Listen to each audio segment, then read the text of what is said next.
Hey everyone, Turd Flinging Monkey, how you doing? My video Mgtow She'll Never Love You has by far been my most popular video, having about twice as many views as my second most popular video, and 3 to 5 times as many views as my average videos. What's funny is I never expected it to be that popular. It was meant to be a bridge within my 3 Types of Feminism video series, and it was also one of my earliest videos, and not only is the audio quality terrible, but I hadn't yet figured out how to remove the breathing, swallowing, and noises from the audio. This will be a remastering and expansion on my She'll Never Love You video.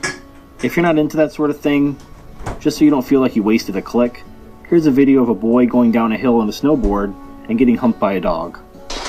Oh, I made it!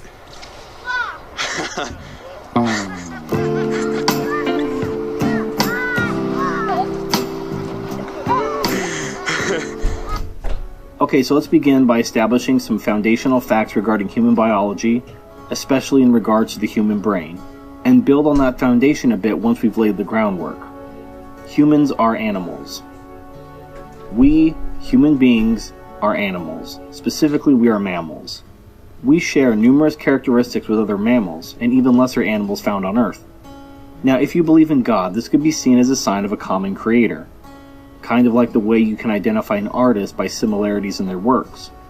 If you're an atheist, this is the product of evolution. As humans are the apex of evolution, our unique brains contain components taken from our primitive biological ancestors. Regardless of the origin of these similarities, their existence is undisputed.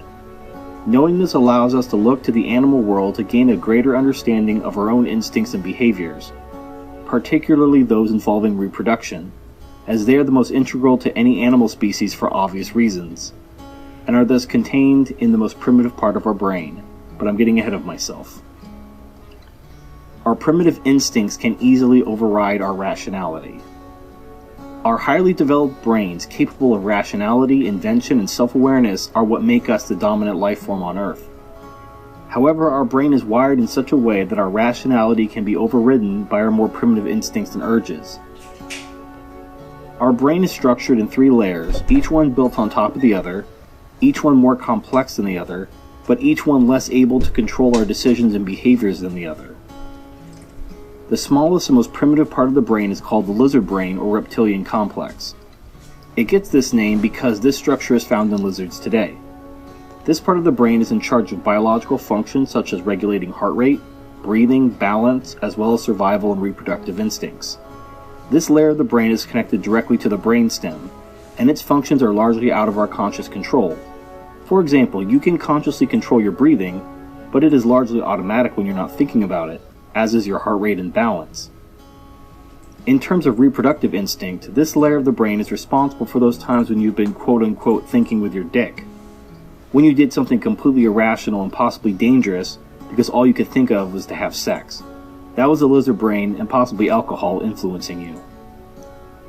The second part of the brain is known as the limbic system. This part of the brain is the emotional center of the brain, and is also in charge of the regulation of chemicals that cause pleasure, happiness, and adrenaline, as well as the formation of long-term memory and even your sense of smell. The limbic system is also in charge of those gut feelings that you can't rationally explain. This part of the brain is responsible for those times when you've quote-unquote followed your heart. You've made irrational and dangerous decisions because you were in love, or because it felt right. That was the limbic system influencing you. The third, final, and most advanced part of the brain is known as the neocortex. It is from this layer that we get our higher brain functions that define human beings. This is the layer where we get logic, reason, abstract thought, the ability to speak, read, write, and conscious control of our motor functions. Our instincts control us more than we think.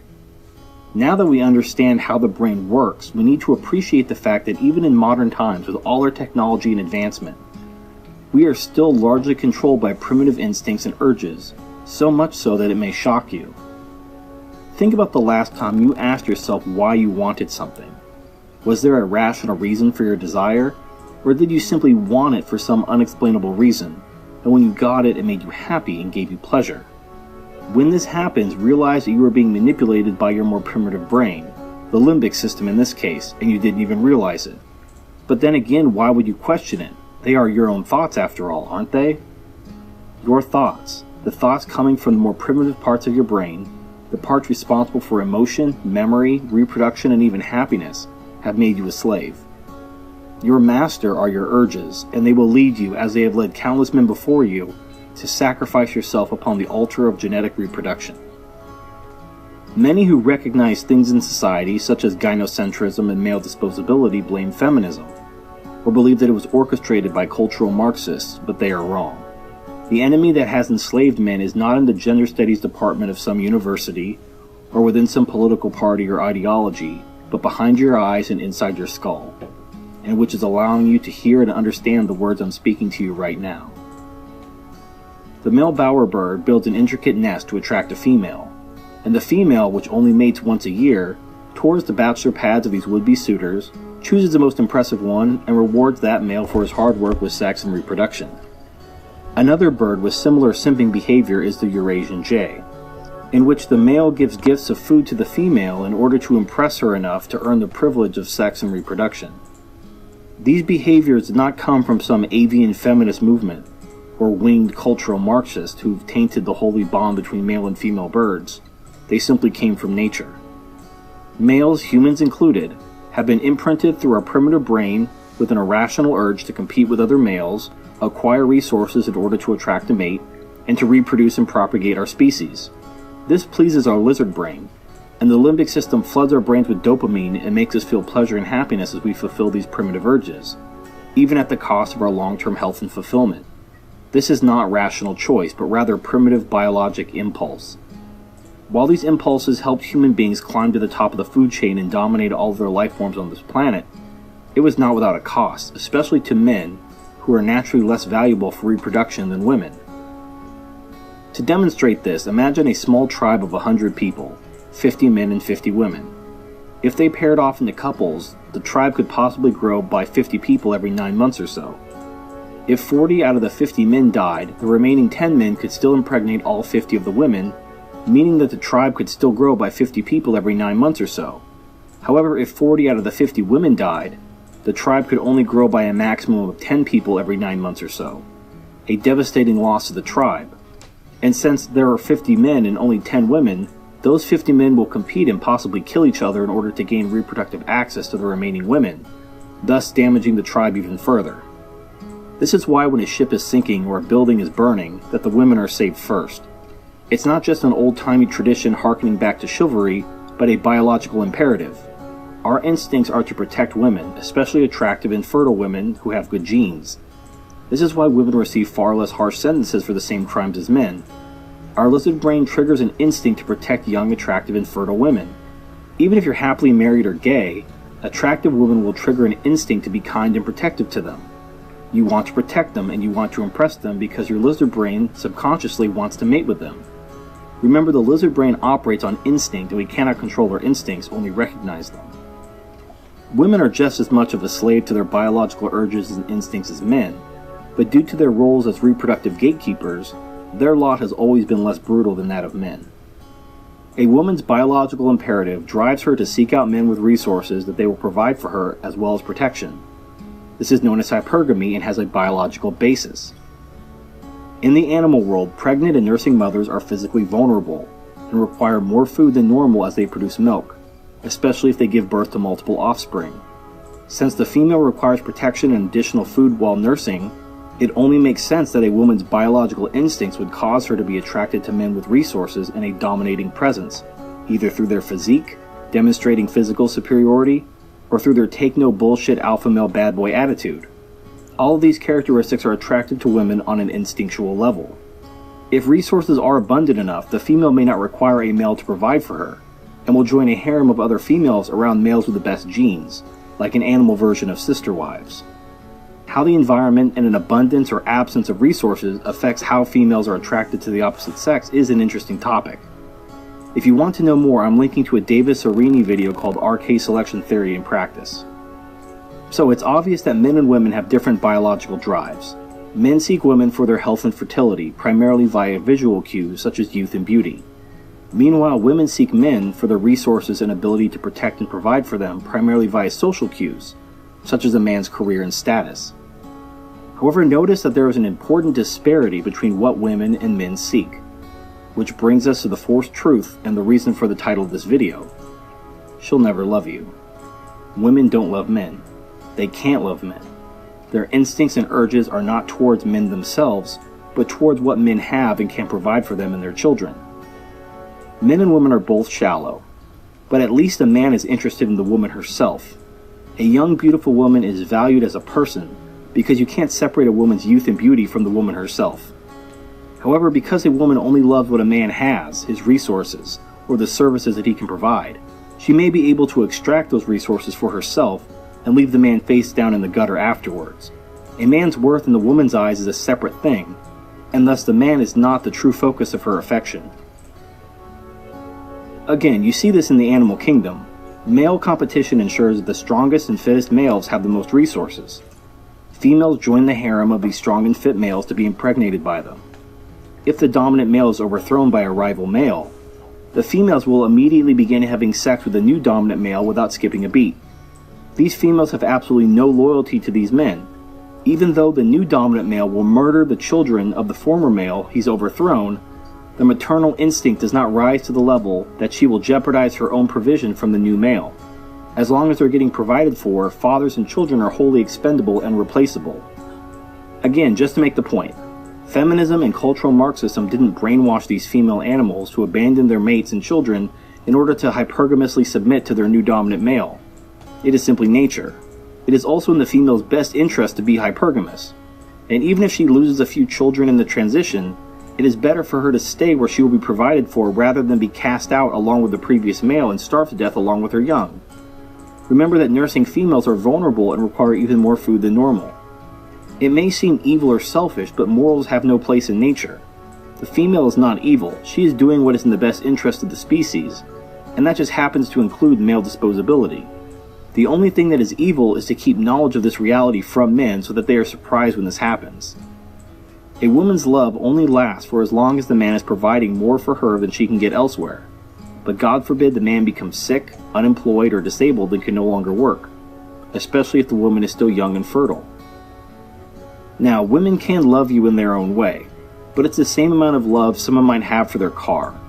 The car provides them a valuable service, and if it's a luxury car, perhaps even additional benefits like status, pride, and happiness.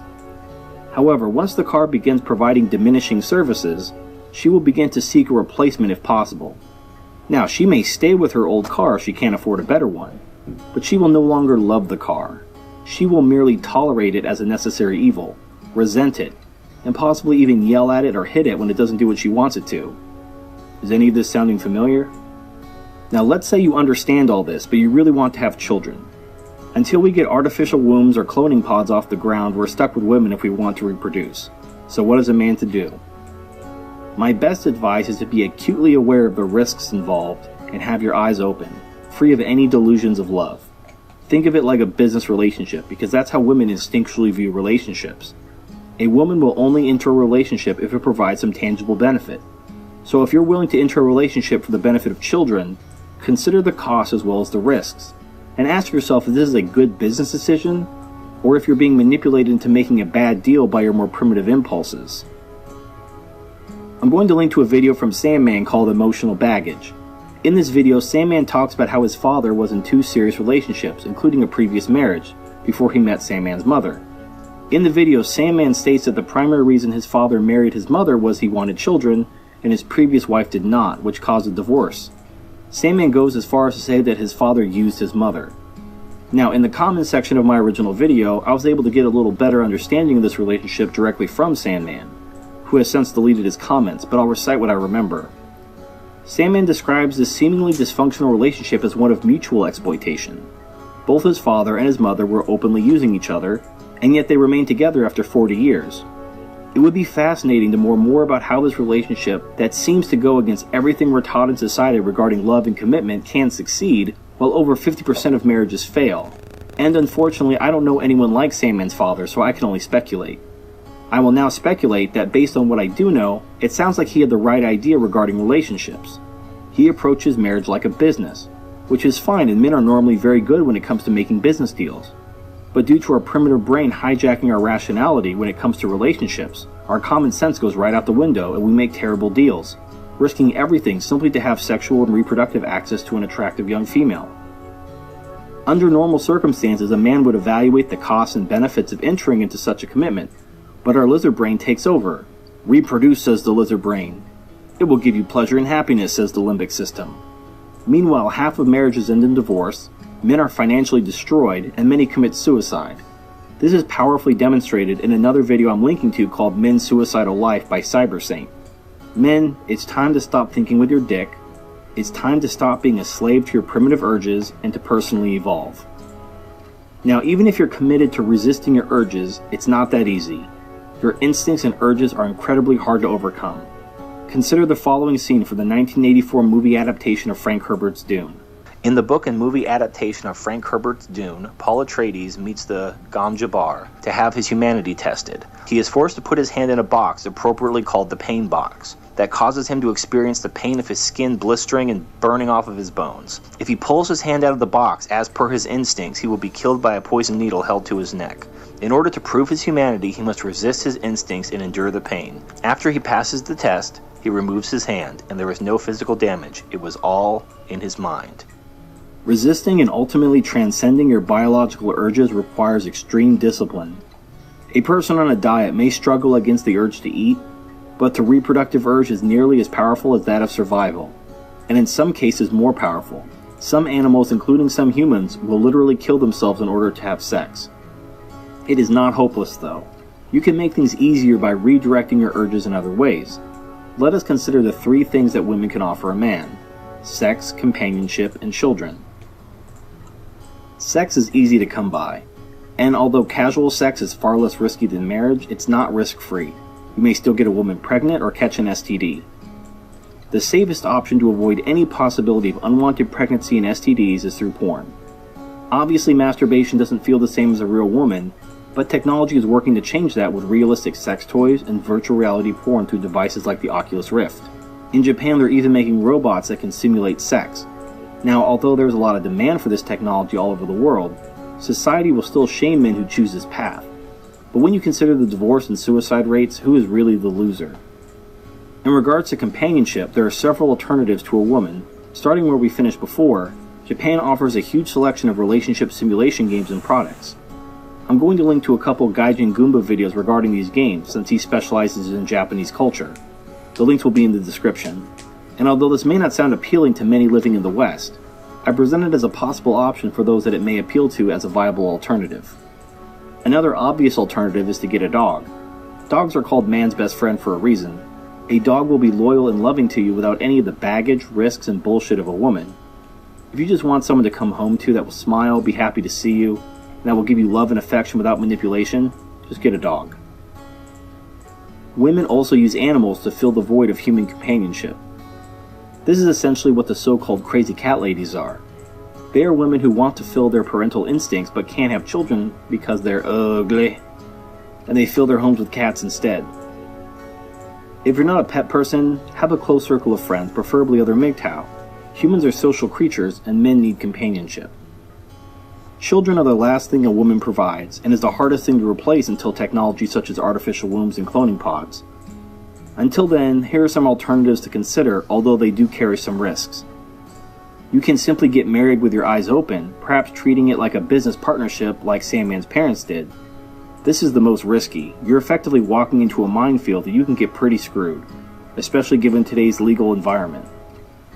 You could become an anonymous sperm donor if you simply want to propagate your DNA. But this is not risk-free. A sperm donor may be legally forced to pay child support in some states. Yeah, what the fuck, right?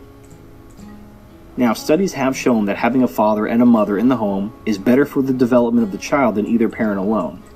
And although this is difficult to do without marriage, it's not impossible.